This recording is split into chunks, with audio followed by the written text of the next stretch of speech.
प्रणाम, नमस्कार, वंदे मातरम। मैं गजेंद्र प्रसाद आपका भाई, और आज फिर आपसे मिलकर बहुत ही अच्छा लग रहा है। बहुत दिनों के बाद मैं आया हूं वीडियो में, और आज साहब श्री के द्वारा ऐसे ऐसे विषय पर प्रकाश डाला गया है जिसे हम सभी जानना तो चाहते हैं लेकिन हमें पता नहीं है। आज की विषय में हम आप सुनेंगे कि हमारे महादेव की मूर्ति क्यों नहीं है मंदिरों में, क्यों हम सभी महादेव की मूर्ति की पूजा मंदिरों में नहीं करते हैं। हमारी माता गौरी जो बहुत गोरी है, उसे काली का रूप क्यों दिया गया। ऐसे ही बहुत सारे प्रश्न हैं जिसका उत्तर साहब श्री के द्वारा इस वीडियो में दिया गया है, हमें समझाया गया है। तो हम सभी निश्चित रूप से इस वीडियो को देखें। और हाँ, आपने अभी तक हमारे इस चैनल को सब्सक्राइब नहीं किया तो सब्सक्राइब कर दें, लाइक का बटन दबा दें, और इस वीडियो को अधिक से अधिक भाई बहनों के पास शेयर करें जिससे उन्हें भी इस विषय की जानकारी हो जाए। तो चलते हैं वीडियो को देखने के लिए। आप सभी को फिर से मेरा प्रणाम।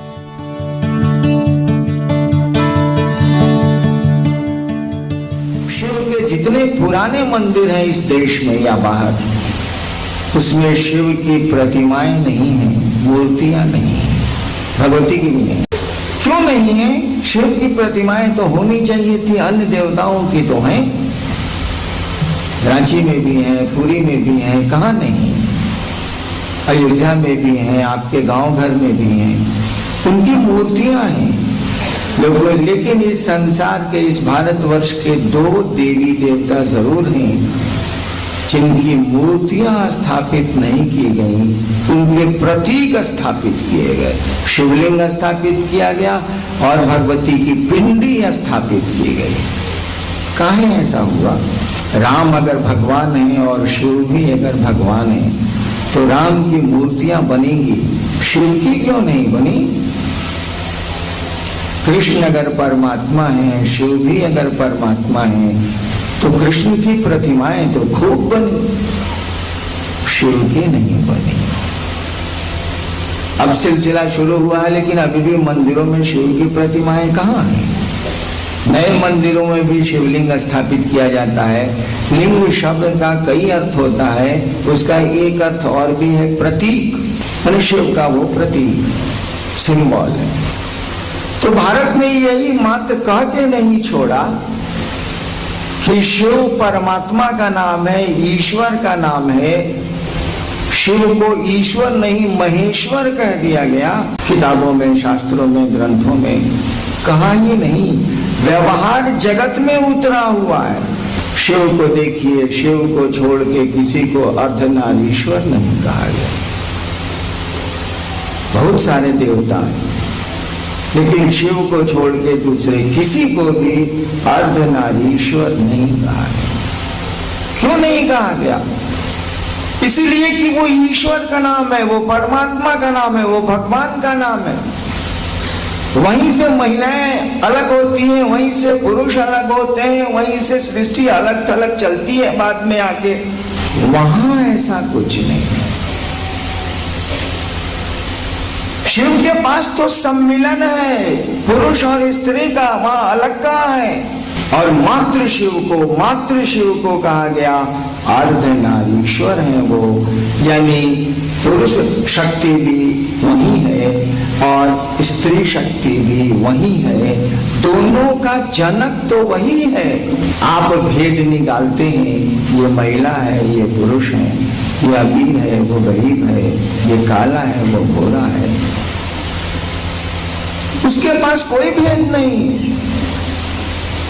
मैंने कहा था खगड़िया की चर्चा में कि एक ही भगवती थी, सुना मैं, एक ही भगवती थी।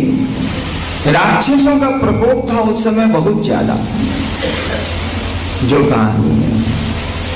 बहुत गोरी थी, नाम ही था गौरी। गौरी का मानी है गोरा। पैदा हुई वो तो रात ने सोचा कि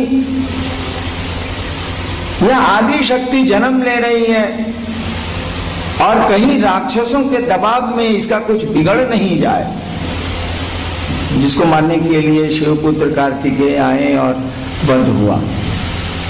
नाम मैं नहीं भूल रहा हूं। रात ने उस भगवती का नाम रख दिया निशा।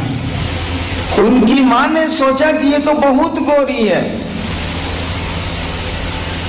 कहीं ऐसा नहीं उस राक्षस को मालूम। महिलाएं बहुत डरती हैं, अपनी चीजों के लोग आके बहुत डरते हैं। आप भी अगर शिव से मोहब्बत करेंगे तो शिव कार्य से बहुत डरेंगे आप, कहीं कोई गड़बड़ी नहीं हो जाए, हे कहीं कुछ हो नहीं जाए, कैसा हो निकाल देते हैं महादेव के काम को। अरे होगा तो मेरा काम ही रुक जाएगा, महादेव के कार्य में बाधा आ जाएगी।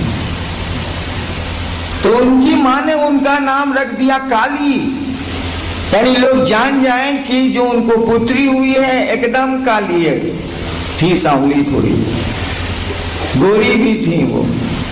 और बाद में चल के जब वो राक्षस मारा गया, मारा शिवपुत्र कार्तिकेय, जो कहानी है भैया, मारा गया, तो फिर गौरी नाम हो। सत्ता एक ही है, देखिए नाम कैसे कैसे बदलते हैं। वही निशा होती हैं, वही काली होती हैं, वही गौरी होती है। आपने इन्हीं नामों पर अलग अलग कहानियां बना ली, ठीक है।